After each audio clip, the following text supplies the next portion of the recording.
Bismillahirrahmanirrahim. Assalamualaikum warahmatullahi wabarakatuh. Alhamdulillah. Wassalatu wassalamu ala Rasulillah Muhammadin ibni Abdillah wa ala alihi wa ashabihi wa man tabi'ahu ila yaumil qiyamah, amma ba'd. Bapak Ketua Komisi Bidang Pendidikan Majelis Ulama Kabupaten Labuan Batu yang saya hormati, Al-Ustadz kita Haji Aman Sah Sinaga yang sama kita hormati,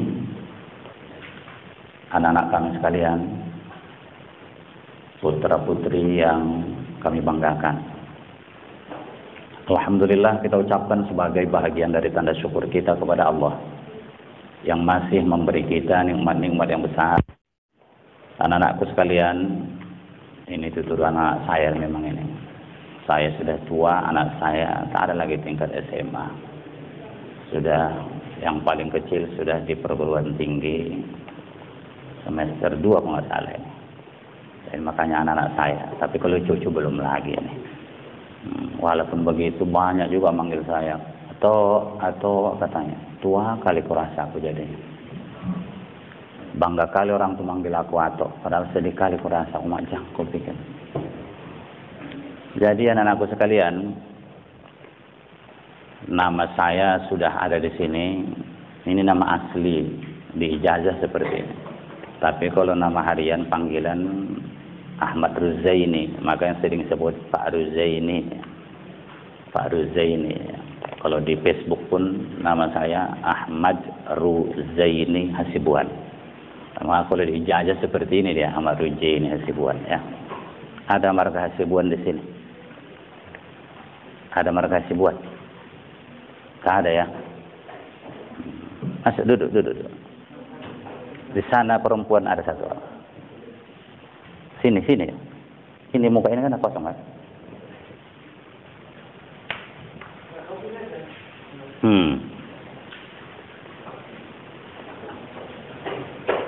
Jadi pada kesempatan ini menyingkat waktu karena kebetulan agak lambat kita tadi menunggu Ketua Majelis Ulama Kabupaten Labuan Batu, Ketua Umum, rupanya belum bisa juga beliau hadir, dan saya pun sebenarnya ada pula acara ini mengikuti Musda Majelis Ulama Kecamatan Rantau Utara di kantor Camat Rantau Utara. Oleh sebab itu tak bisa panjang-panjang, di tangan kalian ada barangkali makalah, ini hanya sekedar bisa dibaca-baca itu ya. Yang inti di sini bahwa akhlak itu adalah bentuk jamak atau plural dari kalimat khulukun ya. Ya. Akhlak itu bentuk jamaknya. Kalau mufradnya dia khulukun, kalau satu akhlak. Apa akhlak? Di sini disebutkan akhlak itu perbuatan, perangai, adab. Walaupun sebagian nanti guru kita ada membedakan antara adab dengan akhlak, lain dah. Tapi secara umum yang biasa disebut kalau akhlak itu sama dengan adab. Sebagian guru-guru kita seperti Ustaz Adi Hidayat membedakan antara akhlak dengan adab. Karena menurut beliau dan memang bisa ditangkap juga ini. Kalau sudah akhlak seperti yang ada di makalah ini, ukurannya kalau akhlak itu akhlak yang baik karena dia kan perbuatan ya. Ukurannya adalah sesuai dengan Al-Quran dan hadis atau syariat Islam. Kalau bertentangan dengan itu, maka akhlak itu akhlak yang buruk. Kalau sesuai dengan itu, maka itulah akhlak yang baik atau mahmudah atau yang disebut dengan akhlakul karimah. Kalau bertentangan berarti akhlakul mazmumah, akhlak yang tercela. Al-akhlakul mazmumah, ya, akhlak yang tercela kalau bertentangan. Sementara adab menurut beliau itu ada di setiap tempat, setiap daerah. Mungkin saja di daerah itu ini sudah beradab namanya, adab yang baik, tapi di daerah ini rupanya itu belum beradab yang baik. Contohnya dalam masalah pakaian, ya kan? Pakaian. Kalau di sebagian daerah ya tak pakai tudung karena mereka bukan muslim, pakai rok pendek, indah pala pendek kali, mungkin di bawah lutut, kemudian datang menyalami dan sebagainya itu dianggap beradab. Tutur katanya bagus, perbuatannya dianggap beradab, betul-betul beradab. Tapi di daerah itu beradab, cuma kok dalam Islam masih kurang adab. Mengapa rupanya? Kepalanya tak ditutup, roknya pun pendek. Itu macam-macam ya. Di sebagian tempat sudah dianggap dia beradab, di sebagian tempat belum tentu dianggap beradab karena nggak sesuai dengan adab mereka.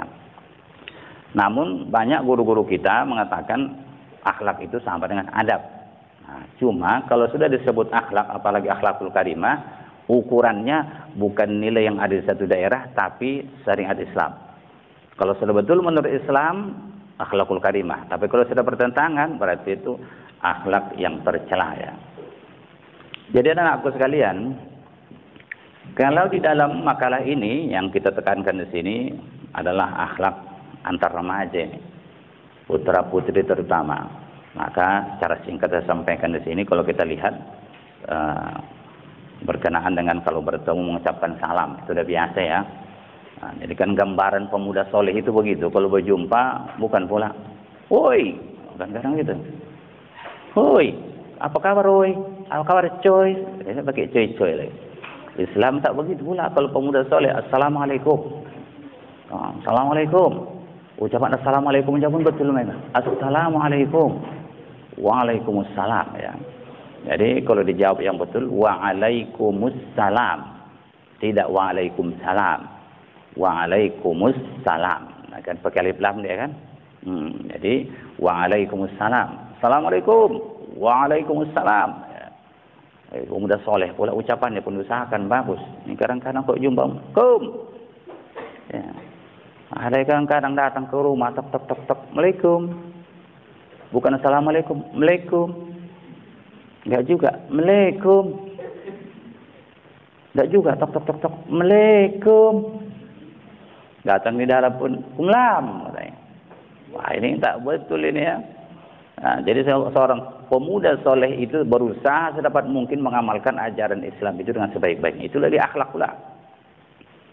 Assalamualaikum, jangan ikut menyalah-nyalahkan pula. Kadang-kadang mah assalamualaikumnya pun ini model orang tuh.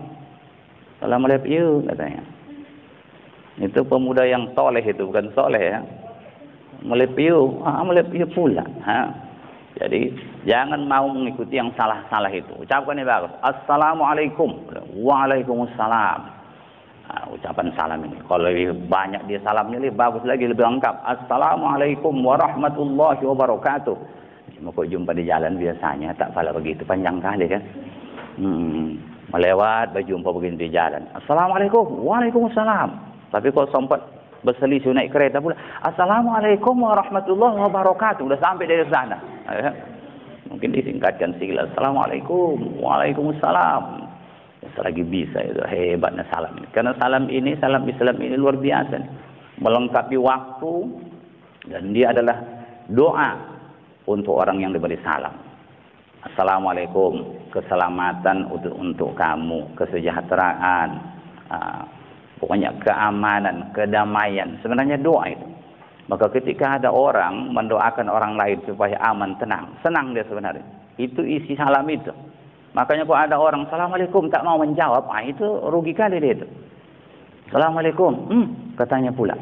Ya, orang mendoakan mudah-mudahan aman wa ya wa, sehat wa, damai wa. Katanya. Coba ada tak suka dia. Kalau orang mendoakan dia supaya aman. Sehat wa, ya, mudah-mudahan sehat ya wa, amin. Katanya senang kali didoakan dia. Ya, assalamualaikum. Jadi diucapkan waalaikumsalam. Kalau bisa lebih panjang lagi jawabannya. Assalamualaikum, waalaikumsalam warahmatullah. Lebih lengkap lagi sedikit ya. Jadi kemudian dari itu, ini secara singkat saja, nanti bisa dibaca lebih lengkap ya. Ditambah lagi dengan berjabat tangan. Dalam Islam, dua orang yang berjabat tangan itu di samping memantapkan hati dalam menghidupkan persaudaraan, ucapan salam pun sudah ditambah dengan berjabat tangan. Berjabat tangan itu justru menghapuskan dosa-dosa orang yang berjabat tangan. Maka Rasul mengatakan tidak ada dua orang Muslim yang bertemu kemudian mereka saling berjabat tangan kecuali diampuni Allah dosa mereka sebelum berpisah dari tempat itu. Ini antara akhlak Muslim dia, pemuda soleh. Assalamualaikum, waalaikumsalam. Tetapi ada batasannya juga. Di mana batasan ini? Pemuda soleh. Bisa juga kamu buat nanti videonya begitu di model ya. Nah, pertemuan pemuda soleh dia. Satu yang buat video, satu ya. Assalamualaikum dengan muka yang ceria. Waalaikumsalam warahmatullah. Ya. Sudah berjabat tangan. Kalau perempuan kadang-kadang sama perempuan udah berjabat tangan, masih puluhan lagi. Biasa. Tapi jangan salah ini, itu perempuan sama perempuan. Jangan pula dibuat judulnya pertemuan pemuda soleh. Begitu laki-laki perempuan, Assalamualaikum, waalaikumsalam. Wah itu gawat itu, hancur kita. Jadi ada batasan di sini. Perempuan dengan perempuan bertemu setelah mengucapkan salam sudahlah dimantapkan hatinya untuk memantapkan ikatan rasa persaudaraan Muslim. Kemudian berjabat tangan, diampuni pula lagi dosanya. Bisa saja salah ini kalau salah menempatkan. Maksudnya apa? Itu yang sejenis, laki-laki dengan laki-laki, perempuan dengan perempuan. Kalau laki-laki dengan perempuan yang bukan mahram, jangan. Maka berjabat tangannya itu pun ditahan. Makanya tadi dibuat pula videonya itu, umpamanya perempuan dengan perempuan, laki-laki dengan perempuan, dengan laki-laki. Kemudian laki-laki dengan perempuan. Kalau perempuan-perempuan, Assalamualaikum, Waalaikumsalam. Bagaimana kabarmu? Baik, bahasa Alhamdulillah. Bagaimana cerita itikmu itu? Oh, bertolong yang banyakan. Oke lah, aku melanjutkan perjalanan. Silakan. Assalamualaikum, Waalaikumsalam. Laki-laki perempuan bisa. Tapi ketika laki-laki dengan perempuan bertemu, mengucapkan salam, dijaga jaraknya. Mau di video karena dijaga jaraknya, pula lagi baru kata-kata dua ini. Dijaga jarak cuma 1 meter. Assalamualaikum Ahmad. Waalaikumsalam Susi. Sehat. Umpamanya satu hendak mengulurkan tangannya. Maka yang satu atau mungkin sudah dua-dua. Assalamualaikum, waalaikumsalam. Jangan lagi. Assalamualaikum, waalaikumsalam. Makin cantik saja aku tengok kau. Yang banyak sekarang. Kenapa rupanya untuk laki-laki perempuan yang tak mahram, tidak boleh berjabat tangan ini tanpa lapis. Kalau bisa, tak usah berjabat tangannya. Maka nanti di dalam kamu lihat di situ ada hadis, la yut'ana fi ra'si ahadikum bimakhitin min hadidin khairul lahu min ayyamassa imra'atan la tahillu lahu. Kata Rasul, ditusuk kepala kamu dengan jarum yang terbuat dari besi, itu lebih baik bagimu daripada menyentuh wanita yang tak halal bagimu. Ini laki-laki hati-hati. Ketika engkau tidak menyalami perempuan, bukan engkau menghina mereka, tapi engkau telah menghormati mereka. Perempuan, sadari, kalau ketika cowok itu tidak menyalammu, tapi dia buat penghormatan, bukan berarti dia tak mencintaimu. Kok tak mencintaimu? Kok cinta pula ceritanya? Bukan berarti dia tak menyukaimu, tapi dia sebenarnya sedang menghormati dirimu sebagai muslimah. Jangan pula bilang sama kawan, wih, dingin kali, nggak hangat modelnya. Janganlah pula begitu. Dia menghormatimu sebenarnya. Begitulah pemuda muslim. Menyentuhmu saja karena belum waktunya, dia tidak mau menyalammu, bagaimana pula dia memperkosamu. Ini kadang-kadang pula tidak lagi, belum lagi apa. Terus, ayolah kita sana, ayolah bang, goncenglah aku. Lama-lama sudah masuk angin. Begitu masuk angin, baru sibuk. Sibuklah, didaftarkan ke kuah umur belum cukup. Allah la ilaha illallah. Tongkek mana kita buat? Nikah siri lah, nikah siri. Nikah siri pun tidak tahu dia apa. Berondok-rondok orang pun nikah diam-diam. Salah. Mengapa rupanya? Itu tadi saling tak menghormati. Si perempuan pun tak menghormati laki-laki, laki-laki tak menghormati perempuan. Maka saya lihat ada keterangan ketika Habib Nurmagomedov itu ya. Kalau kalian pernah menengok itu olahraga apa itu ya? Apa itu yang membanting-banting itu? MMA ya. Itu kan pejuang petarung muslim yang tak terkalahkan sampai pensiun dia. Di situ ada perempuan rupanya petarung juga. Cuma herannya petarung perempuan ini mendatangi siapa ya saya? Habib ya. Mau disalamnya si Habib tak mau menyalam. Dia pertama tersinggung. Tapi akhirnya rupanya kawan si Habib ketika ditanya kenapa dia tak mau menyalam aku, dia pun petarung, kan tahu lah petarung sama-sama darah panas kan. Nah, rupanya dijelaskan sebenarnya dia muslim, dia tidak bersalaman dengan perempuan yang tak mahramnya dan tak halal baginya.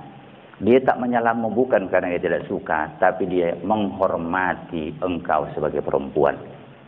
Rupanya perempuan yang tersentuh dengan kalimat itu rupanya. Begitulah dahsyatnya, dia suka memukul dan sebagainya, tapi dia tak mau menyentuh perempuan karena enggak halal baginya. Mengapa? Rupanya itu tadi. Ditusuk kepalamu dengan jarum yang terbuat dari besi. Paku lah, dipaku kepala awak satu paku. Itu lebih baik kata Rasul daripada kau sentuh wanita yang tak halal bagimu. Bukan mahrammu, bukan istrimu. Ditusuk kepala awak. Itu sekali menyentuh. Kalau dua awak sentuh, apa enggak dua paku? Kalau sampai 40 paku saja. Jadi kuntilanak lawai. Ngeri juga ya. Ya saya di pengajian. Kan ibu-ibu pun kadang-kadang begitunya. Saking orang senang pula sama ustaznya. Habis sholat jamaah asar, siap mengaji. Kadang tidak menyalami orang tu habis sholat. Dulu saya mau disalami, tapi pakai lapis. Dilapisi orang tu, pakai talukungnya, disalam orang tu. Saya kasih. Tapi belakangan saya tak mau lagi. Mengapa rupanya? Ada ibu-ibu, sebenarnya dia bukan yang lain maksud dia. Karena udah agak tuanya ibu ini. Kan begini, habis sholat pula, pakai talukung salam orang tu. Ya bu, tak perlu ku tengok mukanya. Karena banyak yang muda-muda. Bukan aku tak suka. Aku bilang enggak usah disalam. Salam lah Pak, pakai lapis. Pahala terakhirnya ada ibu-ibu. Begitu sudah ku kasih tanganku, mau sampailah tangan dia, ditariknya pula talukungnya itu. Enggak enak Pak, enggak kandas katanya. Udah tariknya talukungnya, kandas lah. Udah dekat pula begini. Aku enggak perlu ku tengok. Gap. Allah, la ilaha illallah. Gawat sampai gitu. Terakhirnya aku bilang, ibu-ibu, lain kali enggak usah lah ibu salam aku ya bu. Aku bilang, kenapa Bapak tak mau pula? Ibu, yang besaran dosanya bu. Aku bilang, ditusuk pula kepala. Ibu-ibu, 50-an kadang-kadang lewat yang anggota pengajian, satu pengajian. Coba lah kau disalam orang tu saya. 50 orang menyalam. Apa enggak 50 paku di kepalaku ini? Orang itu cuma satu paku karena aku sendiri yang salam orang tu pula. Sendiriannya aku di situ, satu paku di kepalanya. Aku 50 menyalam. Paku saja di kepala aku ini. Tidak tolong aku lagi itu bu, aku bilang. Oh iya kok bapak kata orang, iya bu. Bukannya aku tak mau bu. Kemudian daripada itu dah bu, alah. Kalau cuma telokungnya lapisnya yang tipisannya, aku bilang. Indah pun ku tengok ibu yang menyalam aku itu, taunya aku yang menyalam aku yang muda atau yang tua, aku bilang. Iya kan? Disalami orang tuh, ku pejamkan mata aku begini salam orang tuh, pakai lapis talokung, apalagi kita pakai lapis, taunya aku itu, yang tua, lainnya rasanya itu. Makanya aku bilang bukan aku tak suka, kau sukanya bu, suka kali aku bu, tapi dosanya itu, makanya pun hati-hati, jangan suka kau menyalami perempuan yang enggak mahrammu. Mamaku pak, mama itu mahrammu enggak apa-apa. Siapanya mahram itu pak? Mahram itu orang yang haram menikah dengan kita selama-lamanya. Itulah mahram namanya. Kalau perempuan, ayah kita itu boleh menikah dengan kita? Tak boleh. Selama-lamanya kan? Itulah mahram namanya. Adik abang kandungmu itu, laki-laki itu, boleh menikah denganmu? Tidak boleh. Selama-lamanya. Itulah mahrammu. Itu maksud mahram. Nah, ada nanti orang boleh menikah, tak boleh kita menikah dengan dia, tapi sementara waktu. Itu enggak mahram namanya. Contohnya, saya punya istri saya punya adik perempuan. Adik perempuannya haram saya nikahi. Tapi berwaktu, itu enggak mahram namanya. Selama kakaknya ini masih istri saya tak boleh menikah dengan adiknya. Tapi kalau kakaknya sudah tak istri saya lagi, saya boleh menikah dengan adiknya. Makanya enggak mahram adiknya itu. Yang haram selama-lamanya itu baru mahram namanya. Udah menikah nanti bertambah mahram. Siapa contohnya? Saya nikahi perempuan, ada omaknya. Omaknya itu perempuan. Oh iya perempuan ya, perempuan. Omak istri saya itu dulu enggak mahram saya, tetapi setelah saya nikahi anaknya, maka haram saya nikahi omaknya ini selama-lamanya. Maka omaknya itu mahram saya enggak batal wudhu sama dia. Bersentuh pun enggak apa-apa. Perempuan menikah dengan laki-laki. Laki-laki ini masih ada ayahnya. Ini perempuan tadi dengan ayah si laki-laki ini haram menikah selama-lamanya. Maka enggak batal wudukmu lagi sama mertuamu itu. Enggak salah menyalam dia. Tapi ingat, ayah kandungnya. Kalau sudah ayah penggantinya, enggak mahram itu lagi. Saya pun omak kandung istri saya yang mahram saya. Kalau omaknya sudah meninggal, pala berganti sama yang lain, muda pula, itu enggak mahram saya lagi. Tak usah saya pesok-pesokkan, mertuaku, enggak boleh lagi itu. Itu gambaran mahram. Banyak mahram ini, itu kan gambaran saja. Mahram itu bisa karena keturunan, bisa karena susuan, bisa karena pernikahan, ya. Nah, itu suatu saat yang dibicarakan panjang kali, membicarakan ini tak jadi, tak siap-siap nanti ini. Jadi makanya hati-hati. Yang mahram nggak apa-apa, tapi kalau nggak mahram dijaga. Jadi kau bersalaman aja, udah gitu aja. Gimana? Mana sehat? Sehat ya, iya. Disampaikan Allahnya tujuan itu anda bersalaman tak jadi, tapi karena agama kau tak jadi salaman, dikasih pahalanya. Kau andaikan laki-laki sama laki-laki, jangan terbalik. Kau salam laki-laki sama laki-laki, Assalamualaikum, waalaikumsalam. Kau sama perempuan, terbalik pula ya. Jadi kalau pemuda soleh tidak suka dia mencagil-cagil, menyenggol-nyenggol perempuan yang tak mahram. Kadang-kadang kan ada itu duduk di muka begini dah. Pak ke pantatnya itu. Macam-macam saja ya. Jadi itu diantaranya. Itu diantara bisa dibaca nanti di situ ya. Jadi perlu diperhatikan itu. Itu akhlak. Jadi ketika apa yang kau lakukan itu sesuai dengan ajaran Islam, itu akhlak karimah, atau al-akhlakul karimah, akhlak yang mulia, atau disebut juga dengan al-akhlakul mahmudah, akhlak yang terpuji. Tapi kalau sudah bertentangan, kenapa rupanya? Itu siapa itu? Dia pemuda soleh, dia bilang ya boleh. Puluh-puluhan pula dia sama perempuan itu. Tengok dulu. Sini kau dulu. Enak kali kau puluh-puluhan sama perempuan, kau pemuda soleh. Tengok dulu, kau lagi perempuan. Tengok. Siapa kamu ini? Adik kandungku yang Pak. Bu adik punya ke? Adik kandungnya rupanya. Akrab kali pula. Ayo. Kenapa menangis kau dek katanya? Pikir entah siapa. Rupanya adik kandungnya. Cuma kadang-kadang ada begitu. Begitu data dosa bilang adik kandungnya. Habis itu enggak adik kandungnya lagi. Kalau gawat-gawat kan. Itu diantaranya. Tapi bukan masalah itu saja kan. Ini kan kira-kira gambaran hanya akhlak antar remaja ini. Masih banyak lagi. Apa contohnya di antara akhlak yang baik dalam Islam? Bisa dibuat nanti, ini hanya sekedar apa supaya bisa kamu mendapat gambaran tentang masyarakatnya. Salah satu di antara akhlak yang baik dalam masyarakat itu, kata Rasulullah, adalah berusaha menyenangkan hati orang lain dengan kebaikan. Tapi dengan kebaikan. Banyak caranya kan? Menyenangkan orang. Apalagi orang tua yang senangkan pula. Begitu datang, divideokan. Assalamualaikum. Waalaikumsalam. Maaf, video kan. Begitu masuk, udah pula salam cium tangan mama awak tuh. Wow, nampak di situ pemuda soleh. Oh, makjangnya. Nampak semua itu. Berusaha menyenangkan orang lain dengan kebaikan. Tapi dengan kebaikan. Karena kadang-kadang ada juga manusia ini senangnya dengan yang tak baik. Makanya kita batasi. Memasukkan kesenangan ke hati orang dengan kebaikan itu satu amal yang sangat dicintai Allah. Amal yang paling dicintai Allah diantaranya ketika kau mampu memasukkan kegembiraan atau kesenangan ke hati orang dengan kebaikan ya. Ada juga kadang-kadang senang yang tak baik. Ojo, apa itu? Tolong aku dulu. Apa itu? Senangkan hatiku dulu. Aku susah akuin. Apa itu? Ambil dulu batu untuk 3 biji, lempar rumah waktu dulu. Itu. Hanya menyenangkan dia rupanya dengan kejahatan. Itu dosa. Menyenangkan orang dengan kebaikan lah pula. Apalah contoh kebaikan? Contoh kecil ya. Ada orang sakit. Islam menganjurkan supaya kita menjenguk orang sakit.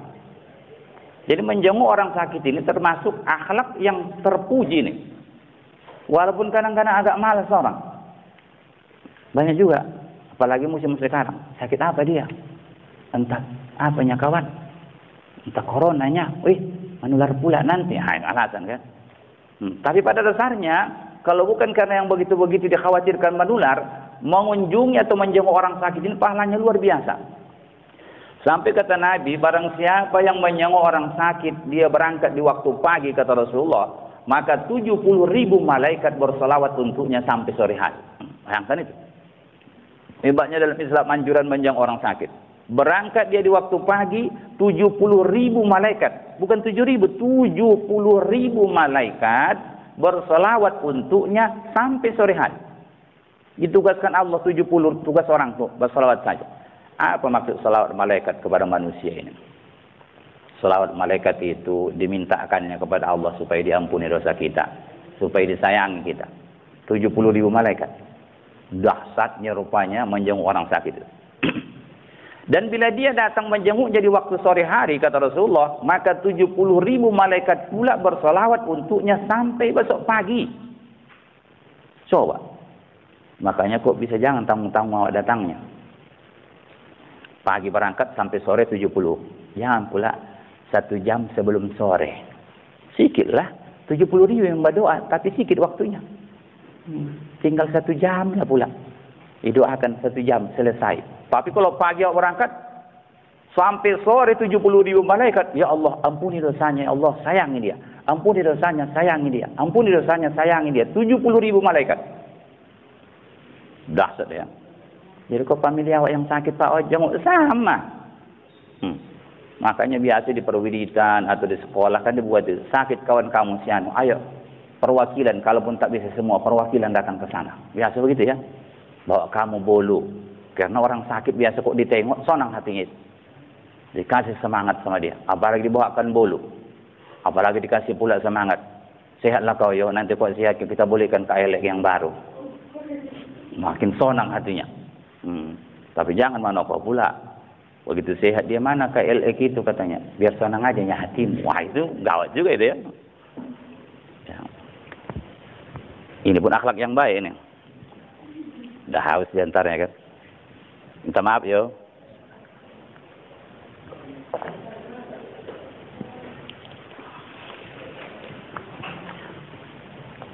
Namun demikian, menjenguk orang sakit ini termasuk diantara akhlak yang karimah. Al-akhlakul karimah, akhlak yang terpuji. Tapi di dalamnya juga ada akhlak-akhlaknya. Atau ada adab-adabnya lagi di situ. Jangan cuma asal udah menjenguk, udah mantap. Oh, tengok dulu. Mengapa rupanya menjenguk orang sakit ini juga ada aturan dalam Islam? Mana dia? Yang pertama aturannya diantaranya adalah senangkan orang yang sakit tadi. Itulah dia. Maksudnya apa ini Pak? Jangan kau takuti dia. Yang biasa seloro-seloro sama dia, seloronya agak parah, kau udah sakit, jangan buat seloro yang parah itu. Adanya orang seloro berlebihan. Kemana udah lama nggak nampak aku kau katanya. Ya ada kurang-kurang sehat sedikit. Memang ku tengok agak-agak gawat kau ini katanya. Jangan-jangan udah dokat ini katanya.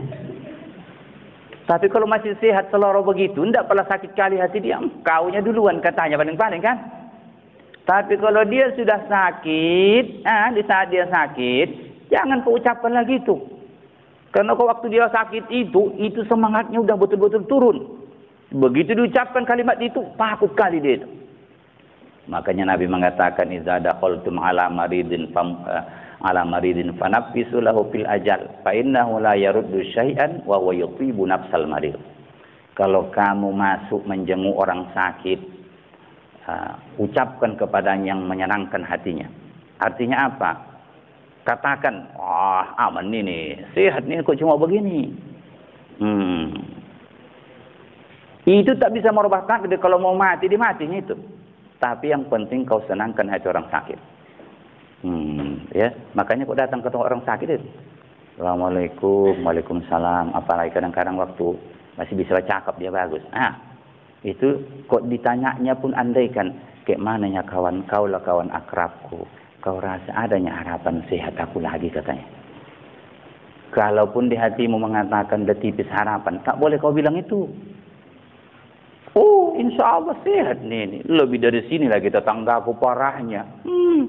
Aman, tak kambuh lagi penyakitnya sekarang. Sudah meninggal pula. Tapi jangan bilang sama dia udah meninggal. Lebih dari sini lagi penyakit uak yang samping gitu. Oh, amannya. Pokoknya kau ikuti kata dokter. Makan obat nih. Sambil berdoa. Kami doakan biar kau sehat. Aman ini. Tak apa kok cuma beginda. Betul lah katanya kan. Karena kita disuruh rupanya yang didatangi ini yang juga sama-sama mengaji. Udah sama-sama mendengarkan apa yang sampaikan Pak Ustadz. Tidak boleh ditakuti orang yang sakit.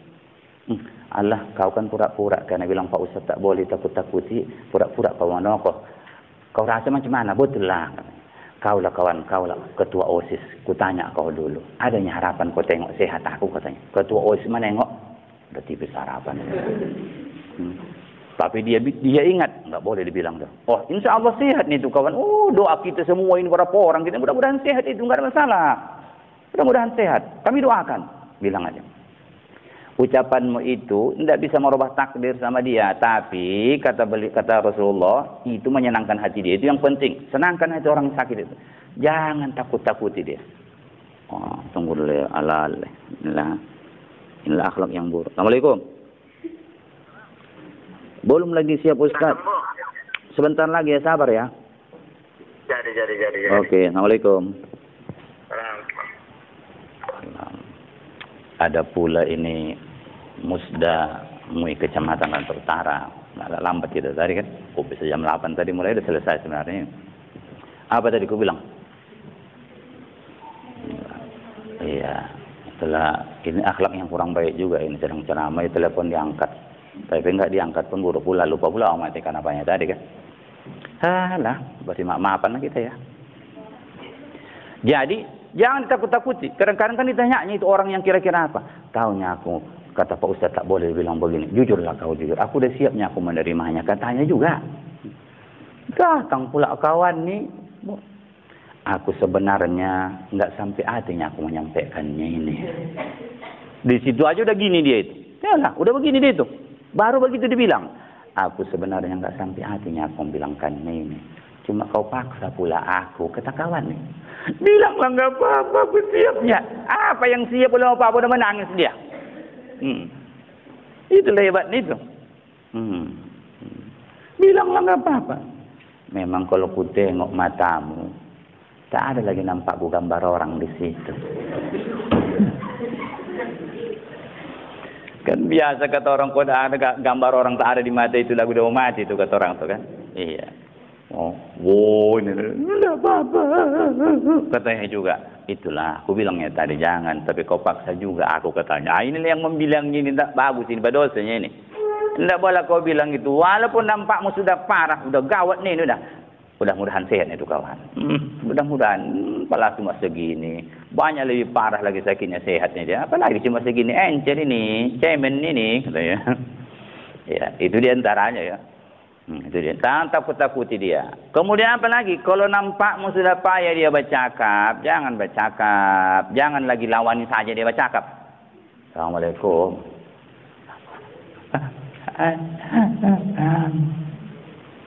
Sehat lo ya Wak.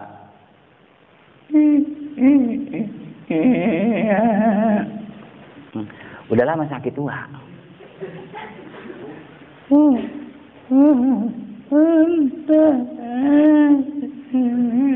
Kayak mana sakitnya dulu pertama? Orang udah payah bercakap, pun dipaksa juga bercakap. Itu akhlak yang buruk itu. Makanya kita harus bisa melihat. Ketika nampak dia sudah enggak lagi betah yang bercerita sama kita itu, tahanlah dirimu. Atau mungkin nampak dia mau istirahat, udah mulai mengantuk, dia bayar pengaruh obat itu, udah. Kalau begitu, kami enggak lama-lama di sini ya. Sehatlah kok. Kami doakan mudah-mudahan sehat biar bergabung kita lagi di sekolah. Kami enggak bawa apa-apa ini, cuma sedikit yang kami bawa ini ha. Ini ada roti bantal, ada ini, kemudian duit di bawahnya ada 15 juta. Begini dia. Hah? Semangat dia. Kalau betul ditengoknya pula. Hah? Wih, pulanglah aku langsung katanya. Kadang-kadang mau semangat. Kadang orang sakit ini begitu datang semangatnya, bisanya sembuh pula. Tapi kok nggak ada semangat. Udah lewat sehat lewat. Tidak perlu aku sehat biarlah mati aku katanya. Ada kadang-kadang begitu kan? Biarlah mati aku, biar puas kamu katanya pula itu. Alah macam-macam dia. Ya, orang sakit ini pun tingkahnya macam-macam sajanya itu. Doakan supaya dia sehat. Doa sendiri Pak bisa. Kalau kamu mau mendoakannya kata Nabi ada doanya. Kata Rasul kalau dia memang belum waktunya mati, kau doakan dia, baca 7 kali doa sama dia. As'alullah al-azim rabbal arsyil azim ayyashfiyaka kalau laki-laki, ayyashfiyaki kalau perempuan. As'alullah al-azim rabbal arsyil azim ayyashfiyaka. Kata Rasul baca 7 kali, insyaallah sembuh dia itu. Kecuali yang udah mati lah pula dengan penyakit itu, ya kan? Nah, itu salah satu di antara akhlak yang baik. Kalau nggak dapat itu, ya buat doa sendiri. Tapi kalau dapat, buat doa itu bagus ya. Atau Allahumma rabban nas azhibil ba'sa isfi anta syafi la shifaa illa shifauka shifaan la yughadiru saqaman. Itu agak panjang. Kok yang itu sekali saja, kok yang ini kata Nabi 7 kali. As'alullah al-azim rabbal arsyil azim ayyashfiyaka. Ya, aku meminta kepada Allah yang Maha Agung, Tuhan aras yang agung, ayyashfiyaka, supaya dia menyembuhkanmu. Itu artinya. Bisa ya. Jadi, itu diantara akhlak yang terpuji. Contoh-contoh itu. Apalagi masih banyak lagi. Pokoknya tidak bertentangan dengan Al-Quran hadis. Ke orang tua, ke kawan, semua kan banyak itu. Termasuk pada kesempatan yang singkat ini saya sampaikan. Karena umat Islam menjelang Ramadan ini banyak ziarah. Jadi saya sampaikan secara singkat dulu di masalah ini. Akhlak ziarah ini atau adab-adab ziarah ya. Saya kira mudah-mudahan nanti anak-anakku sekalian ini menjadi contoh di tengah masyarakat. Agak singkatnya disampaikan ya. Ziarah ini, belakangan ini ada orang yang suka mencaci orang yang ziarah dekat Ramadan. Karena katanya Rasulullah tak membiasakan ziarah menjelang Ramadan. Jadi kita katakan ziarah menjelang Ramadan dengan sebelum Ramadan, sebelum menjelang Ramadan, enggak ada masalah. Kita bebas kapan mau ziarah, pokoknya jaga adab-adabnya. Rasulullah itu bukan hanya ziarah di waktu siang, malam hari Rasulullah ziarah, malam ziarah Rasulullah. Loh kenapa Pak? Siang nggak bisa rupanya? Bisa. Karena inti ziarah itu sebenarnya bagaimana supaya ingat kita suatu saat kita pasti akan seperti mereka. Mati menghadap Allah di akhirat. Itulah sebenarnya inti. Maka ketika hatimu kesat, ada masalah, ziarahlah. Ziarah. Makanya Rasulullah kadang tengah malam ziarah Rasulullah. Suatu kali sampai-sampai dalam hadis Rasulullah itu diintip istrinya. Karena Rasul pas giliran di istri yang ini. Pada tengah malam Rasulullah keluar. Istri ini merasa curiga. Jangan-jangan pergi ke tempat maduku ini. Giliranku kok pergi pula dia. Diintipnya dari belakang. Ke rumah siapa dia perginya. Paling tengok ombelok. Rupanya ziarah ke kuburan itu ya Rasulullah. Malam ziarah. Karena intinya tadi itu. Jadi menjelang Ramadan Pak nggak apa-apa ziarah. Nggak apa-apa. Tapi harus adab-adabnya. Yang pertama aku singkat ya. Adab ziarah ini yang pertama adalah tutup aurat. Wah, ditutup aurat. Jangan pula tak tutup auratnya ziarah, ya kan? Kadang-kadang Allah ada ibu-ibu ziarah pakai tudung di sini aja tudungnya. Bukan pakai jilbab dia enggak, tudungnya diginikan di sini dipukul angin turun, ulangi lagi, baca Yasin pula itu. Yasin wal Qur'anil Hakim, dipukul angin lagi. Innaka laminal mursalin. Mulai lagi lepas. Ala siratim. Aduh. Balik tengok roknya pendek pula lagi roknya. Jangan kamu pakai rok pendek ziarah. Kenapa Pak? Ditengoknya dari bawah. Bukan ditengok dari bawah. Masalahnya pekerjaanmu ke sana itu caranya sudah salah, berdosa. Tutup aurat semua. Jangan sampai tadi tutup. Perangkat ziarah. Wah, tutup. Laki-laki perempuan. Biasa perempuan yang sering bayi terbuka sebagian auratnya. Laki-laki biasa auratnya antara pusat lutut. Dipanjangkannya lagi ke bawah. Dipanjangkan lagi ke atas. Jadi kadang-kadang ibu-ibu seluruh tubuhnya aurat kecuali muka dan 2 telapak tangan. Dibukanya pula kepalanya lagi. Dinaikkannya pula lagi roknya sedikit. Oh, makin hebat ya. Tutup aurat semua. Kalau tak menutup aurat ziarah, anda usah ziarah lah. Tak ada gunanya itu. Makanya pemuda-pemudi soleh ini berangkat ziarah tutup aurat. Bagus-bagus. Kemudian yang kedua, pakai pakaian yang sederhana saja. Jangan melagak ke kuburan sana. Tak usah bawa-bawa perhiasan ke sana. Sampai-sampai pun bisa sandal pun sandal yang biasa-biasa saja. Maka sampai-sampai ada masalah. Ada orang bilang haram pakai sandal ke pekuburan. Sampai begitu. Kenapa rupanya? Karena Rasulullah pernah melihat orang pakai sandal sibit di pekuburan. Rasul mengatakan, ya sahibas sibtiyataini waihaka. Wahai pemilik 2 sandal sibit, celakalah engkau. Ikhlaq na'laika. Tanggalkanlah 2 sandalmu itu, kata Rasulullah. Wah, siapa ini? Tengoknya rupanya Rasulullah. Maka dicabutnya sandalnya, dicampakkannya. Berdasarkan inilah maka ada mengatakan haram pakai sandal ke pekuburan. Tetapi banyak ulama mengatakan enggak haram. Kenapa rupanya? Di hadis riwayat Bukhari Rasul mengatakan, sesungguhnya apabila seorang hamba itu telah selesai ditanam, orang-orang atau kawan-kawannya berpaling pulang, sungguh mayit itu tadi mendengar derap terompak mereka. Berarti terompak orang itu dipakai orang itu di pekuburan. Tadi tanggalkan sandalmu di sini, orang itu pakai sandal, pakai terompak orang itu. Berdasarkan ini, maka para ulama mencari apa itu sandal sibit. Karena Nabi mengatakan, ya sahibas sibtiyataini, wahai pemilik dua sandal sibit. Begitu diteliti para ulama, kata mereka sandal sibit itu sandal yang mahal waktu itu. Sandal mahal. Makanya kata mereka, makruh pakai sandal mahal ke pekuburan. Pakailah sandal-sandal biasa. Oleh sebab itulah saya katakan, kalau bisa janganlah membawa perhiasan ke sana. Kenapa Pak? Iri orang itu? Bukan iri. Karena tujuan ziarah ini bagaimana supaya kita ingat suatu saat kita akan mati. Maka pakailah pakaian yang biasa-biasa ya. Kalau sempat pula golang yang banyakan, ditengok lagi cincin berkilat-kilat, pas awak ziarah begini.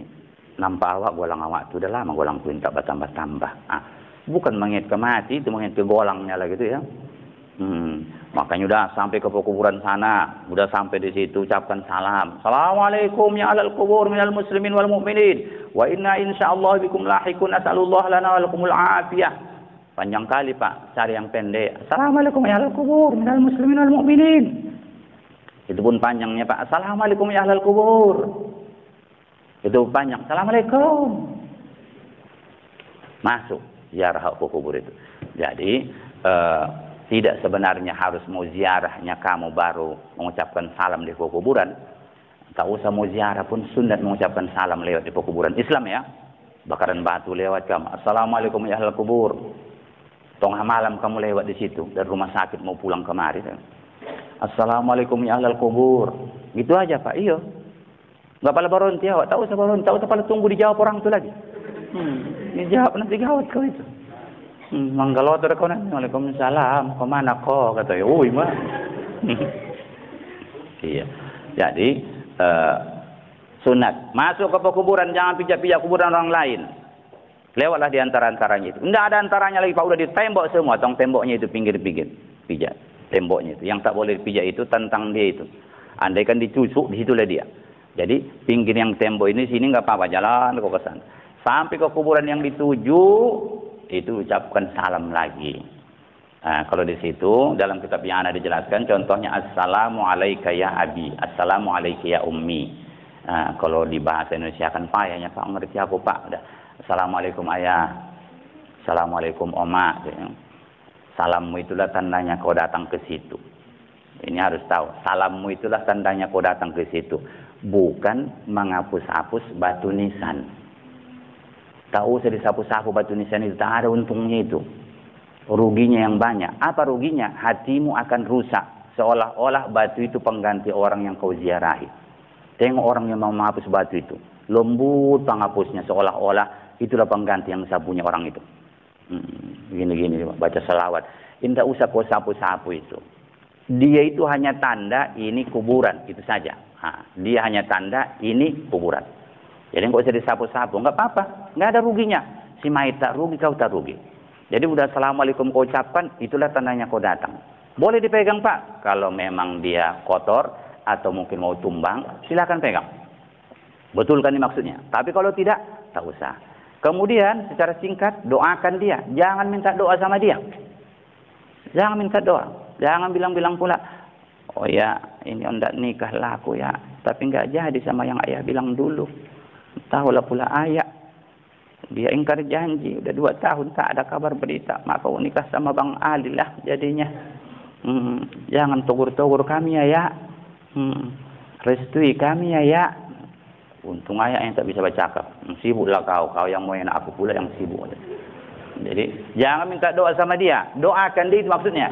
Jadi kalau umpamanya, aku menikah ziarah ke kubur ayahku, bukan minta restu, tapi doakan orang tua kita. Jangan lupa ya. Barangkali telepon Randy. Anak-anakku sekalian, Nah, ini yang saya sampaikan pada kesempatan ini. Mudah-mudahan nanti dapat ditangkap ya, bisa diperluas supaya mantap. Mudah-mudahan pertemuan ini pertemuan yang dirahmati Allah Subhanahu Wa Taala, dan mudah-mudahan kalian berhasil semua. Saya dengar semalam dari Ketua Umum, walaupun juaranya 1 sampai 6 ya Pak, tapi semua dapat hadiah katanya. Pinomat TV satu orang. Iya. Kalaupun tak dapat TV, maafkan ya. Gambar TV. Ya, gambar TV ya. Subhanakallahumma bihamdika asyhadu an la ilaha illa anta astaghfiruka wa atubu ilaik. Wassalamualaikum warahmatullahi wabarakatuh.